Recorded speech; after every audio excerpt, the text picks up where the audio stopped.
আসসালামু আলাইকুম সবাইকে। আজকে হঠাৎ করে ঘুরতে যাওয়ার প্ল্যান করে ফেলি। তো ভাবলাম আজকে শাহাবুদ্দিন পার্কে যাই। তো নাবিস্কো থেকে ঢাকা চাকার যে বাসগুলো আছে ওটাতে উঠলাম। প্রথমে ফাঁকা ছিল, পরে কিছু দূর আসার পরে বিভিন্ন জায়গায় থামার পরে দেখলাম এখানেও মানুষ পাবলিক বাসের মতো দাঁড়িয়েই যায়। দেন বাস থেকে নেমে একটু জাম দেখে গুলশান 2 এর আগে নেমে গেলাম। হেঁটে হেঁটে যাচ্ছিলাম। আর বাসের ভিতরে এসিটা ছিল, মানে খুবই ঠান্ডা লাগতেছিল। তো ভাবলাম যে হেঁটেই যাই, না বসে থাকা। দেন এই জায়গাটা সবাই চেনেন আপনারা, দেখতে পুরা ইউরোপের মতো লাগতেছে। আপনারা সবাই এখানে আছেন বা জানেন। গুলশান বনানী সম্পর্কে সবার আইডিয়া আছে যে আসলে জায়গাগুলা দেখতে খুবই এক্সপেন্সিভ। এরিয়াটা অনেক এক্সপেন্সিভ, এবং আশেপাশের যে পরিবেশ বা যা আমরা দেখি সেগুলো আর কি কাইন্ড অফ দেশের বাইরের মতো আর কি দেখার মতো। দোকান থেকে আসার পর একটা রিক্সা নিয়ে আমি একটু আগে নামার পরে হচ্ছে ওখান থেকে হেঁটে হেঁটে যাচ্ছিলাম। যদি ওখান থেকে হেঁটে হেঁটে আসা যাইতো অনেক কাছে, তবুও আমি একটু কিছু দূর রিক্সা দিয়ে আসার পরে হেঁটে নেমে যাই। দেন ভাবলাম একটু ভিডিও করি। এটা হচ্ছে গেট। আমি এখানে যাওয়ার আগে বাইরে থেকে চা খাইছিলাম, চা খাওয়ার পরে আমি ভিতরে ঢুকতেছিলাম আর কি। এটা হচ্ছে আসলে মেন গেট। তো আমি ভিতরে ঢুকলাম। ঢোকার পর একটা রেস্টুরেন্ট হাতের বাম পাশে। মানে ভিডিওতে অনেক সময় দেখছি, অনেক মানুষ ছবি দিছে, অনেক বন্ধুরা আসছে, অনেকেই আসছে।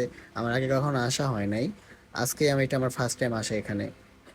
আর এখানকার পরিবেশটা অনেক ভালো দেখলাম। ওয়েদারটা আজকে একটু বৃষ্টি বৃষ্টি ছিল, ঠান্ডা পরিবেশ ছিল আসলে। এমনি অন্যান্য দিনে দেখা যায় যে অনেক গরম থাকে, রোদ থাকে। আসলে রোদের টাইমে আবার একটু ওয়েদারটা ভালো থাকে এখানকার, কিন্তু এখন মানে একদম নিশ্চুপ ঠান্ডা, মানুষজন ওরকম নাই। অন্যান্য পার্কে যেরকম আমরা রমনা পার্কে দেখি অনেক হিউজ পরিমাণ মানুষ হয়। তারপরে ধরেন আর অন্যান্য পার্ক আছে ঢাকার ভিতরে যেগুলো আছে, যেমন বোটানিক্যাল গার্ডেন, তারপরে আর অন্যান্য যেগুলো আছে এসব জায়গায় দেখা যায় যে অনেক মানুষ থাকে, অনেক ভিড় থাকে।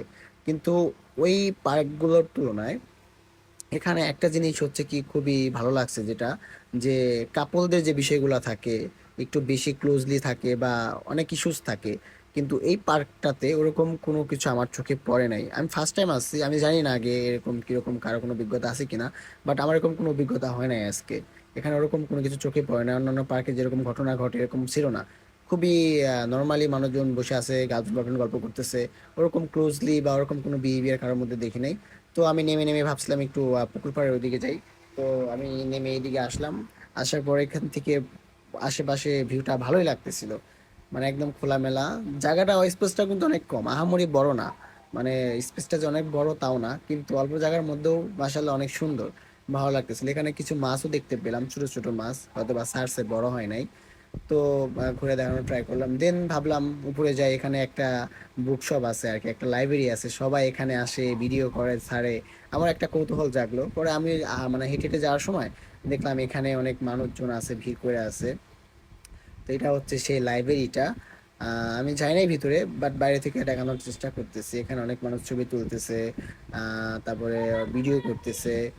মানে আমি এখানে যাই নাই, তবুও আর কি বাইরে থেকে চেষ্টা করলাম যে না, ভিডিও করে আপনাদের দেখাই। আর এটাও স্মৃতি হয়ে থাকুক যে আসছিলাম এখানে, কারণ সবাই এখানে গেছে কম বেশি, আমারই যাওয়া হয় নাই। তো এই হচ্ছে এখানকার ভিউ।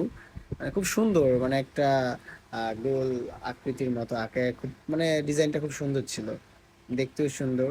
আর এর মধ্যে মানুষজনের কম ছিল। তো কিছুটা হাঁটার পরে দেখলাম বাচ্চারা, কিউট কিউট বেবিরা এখানে খেলতেছিল। এটা আসলে বাচ্চাদের হয়তো বা জোন, ওরা এখানে খুবই মজা করতেছিল। ছোট ছোট বাচ্চারা, এখানে অনেকগুলা খেলার মানে আইটেম আছে। এপাশে একটা ঘাটলার মতো আছে আর কি, বসা যায়। এপাশ থেকে ভিউটা অনেক সুন্দর, যদিও যাওয়ার সময় হয় না দেখে যাই নাই, ওটাকে অ্যাভয়েড করছি। তো এদিকে যাওয়ার পরে দেখলাম এখানে একটা চিঠি বক্স, এরকম কিছু একটা। দেন আমি হেঁটে হেঁটে সামনের দিকে আসলাম।